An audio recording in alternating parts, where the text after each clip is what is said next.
முதலமைச்சர் ஸ்டாலின் அதிகாரிகளை அதிகம் நம்புகிறார். காவல்துறையை கட்டுப்பாட்டில் வைப்பதில்லை என்பது 3 ஆண்டுகளாக திமுக ஆட்சி மீது தொடரும் விமர்சனம். இதற்கு வலு சேர்ப்பது போல 2021 ஆட்சி அமைத்தது முதல் பல நேரங்களில் அதிகாரிகள் மற்றும் காவல்துறை தவறால் திமுக அரசு திக்கி திணறி இருக்கிறது. அப்படி கடந்த 3 ஆண்டுகளில் திமுக திக்குமுக்காடிய முக்கிய சம்பவங்களின் லிஸ்ட் எது? 2022 ஜூலை 13ஆம் தேதி கள்ளக்குறிச்சி மாவட்டம் கனியாமூரில் தனியார் பள்ளி மாணவி ஸ்ரீமதி மர்மமான முறையில் உயிரிழந்தார். மாணவியின் மரணத்துக்கு பள்ளி நிர்வாகமே காரணம் என கூறி ஜூலை 17இல் ஒரு போராட்டம் நடந்தது.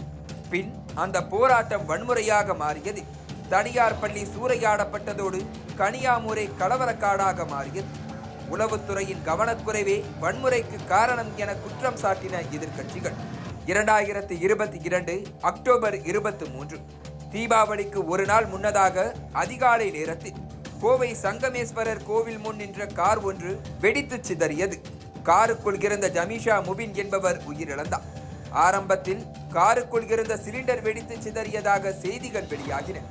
ஆனால் இந்த சம்பவம் நடந்த சில மணி நேரங்களில் அப்போது டிஜிபியாக இருந்த சைலேந்திர பாபு சம்பவ இடத்துக்கு விரைந்தது சந்தேக ரேகைகளை படரவிட்டது. பாஜக தலைவர் அண்ணாமலை கார் வெடிப்பு நடந்த இடத்தில் ஆணிகள் கிடந்ததாக பரபரப்பு கிளப்பினார். பின்னர் கார் வெடிப்பு தீவிரவாத சதியின் ஒரு பகுதி என கண்டறியப்பட்டது. இந்த விவகாரத்திலும் உளவுத்துறையின் கவனக்குறைவை மீண்டும் சுட்டிக்காட்டின எதிர்க்கட்சிகள்.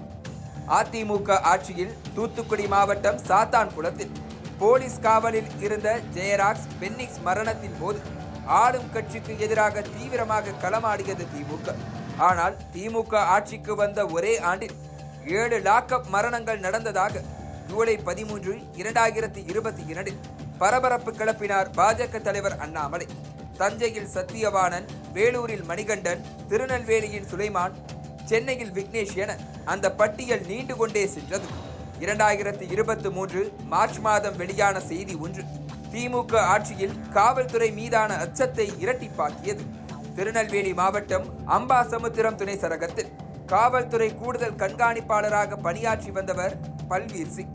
அம்பாசமுத்திரம், கல்லிடைக்குறிச்சி, விக்ரமசிங்கபுரம் சரகத்திற்குட்பட்ட கைதிகளை இவர் கொடுமைப்படுத்தியதாக புகார் எழுந்தது.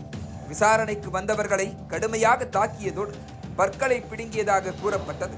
இந்த விவகாரத்தில் பல்வீர் சிங் சஸ்பெண்ட் செய்யப்பட்டதும் பின்னர் அந்த உத்தரவு ரத்தானதும் திமுக மீதான விமர்சனத்தை அதிகப்படுத்தியது. 2023 மே மாதம் விழுப்புரம் மாவட்டம் மரக்காணத்தில் கள்ளச்சாராயம் குடித்த 23 பேர் பரிதாபமாக உயிரிழந்தனர். மொத்தம் 79 பேர் மருத்துவமனையில் அனுமதிக்கப்பட்டிருந்தனர். கள்ளச்சாராயம் இந்த பகுதிகளில் கரைபுரண்டு ஓடியதும் அதை காவல்துறை கண்டுகொள்ளாமல் வேடிக்கை பார்த்ததும் பாதிக்கப்பட்ட மக்களின் பேட்டிகள் மூலம் தெரிய வந்தது. கிட்டத்தட்ட 1200 லிட்டர் கள்ளச்சாராயம் பறிமுதலும் செய்யப்பட்டது. இந்த சம்பவத்திற்கு பிறகு மட்டும் தமிழ்நாடு முழுக்க 1184 வழக்குகள் பதிவு செய்யப்பட்டு 1500க்கும் மேற்பட்டவர்கள் கைது செய்யப்பட்டனர். அதோடு 19,000 லிட்டர் விஷச்சாராயம் பறிமுதல் செய்யப்பட்டிருந்தது. தமிழ்நாட்டில் கஞ்சா மற்றும் போதைப்பொருள் புழக்கம் அதிகரித்து விட்டதாக எதிர்க்கட்சிகள் தொடர் குற்றம் சாட்டி வந்தனர். அதற்கு வலு சேர்க்கும் வகையில் திமுக நிர்வாகி ஜாஃபர் சாதிக் 2000 கோடி ரூபாய் மதிப்பிலான போதைப் பொருட்களை கடத்தியதாக கைது செய்யப்பட்டார். பள்ளி மாணவர்களின் கைகளுக்கு கஞ்சா செல்லும் அளவுக்கு புழக்கம் அதிகரித்துள்ளதாக செய்திகள் வெளியாகின. இதனை ஆயுதமாக்கிய AIADMK say no for drugs என்கிற பிரச்சாரத்தையே முன்னெடுத்தது.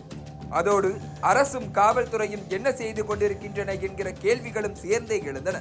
2024 மே மாதத்தில் கன்னியாகுமரியில் அரசு பேருந்தில் சென்ற காவலர் ஒருவர் டிக்கெட் எடுக்க மறுக்க நடத்துனருக்கும் போலீஸ் அதிகாரிக்கும் இடையில் வாக்குவாதம் முற்றியது.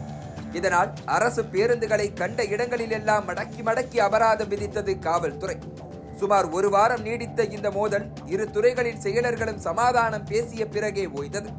சம்பந்தப்பட்ட காவல் அதிகாரியும் நடத்துனரும் ஒருவருக்கொருவர் ஆரத்தழுவி வீடியோவும் வெளியிட்டனர். அதே மே மாத தொடக்கத்தில் நெல்லை மாவட்ட காங்கிரஸ் நிர்வாகி ஜெயக்குமார் தனசிங் அவரது சொந்த தோட்டத்தில் வைத்து எரித்துக் கொல்லப்பட்டார். இந்த கொலை வழக்கில் இன்று வரை துப்பு துலங்காதது அரசுக்கு தலைவலியாக மாறியுள்ளது. அதே மே மாத இறுதியில் நெல்லையில் தீபக் ராஜா என்கிற இளைஞர் பட்டப்பகலில் வெட்டி கொல்லப்பட்ட சம்பவம் தமிழ்நாட்டில் சட்டம் ஒழுங்கு எங்கு இருக்கிறது என்கிற விமர்சனத்தை எழுப்பியது.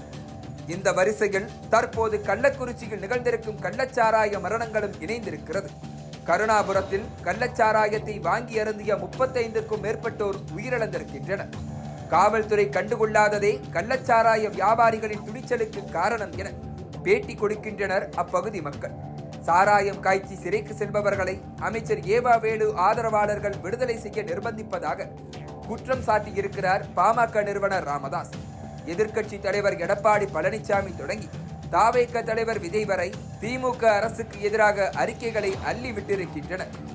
அனுபவங்களில் இருந்து பாடம் கற்று மக்கள் எதிர்பார்க்கும் மாற்றங்களை கொண்டு வராதவரை இந்த பட்டியல் நீண்டு கொண்டேதான் இருக்கும் என்கின்றனர் அரசியல் ஆர்வலர்கள்.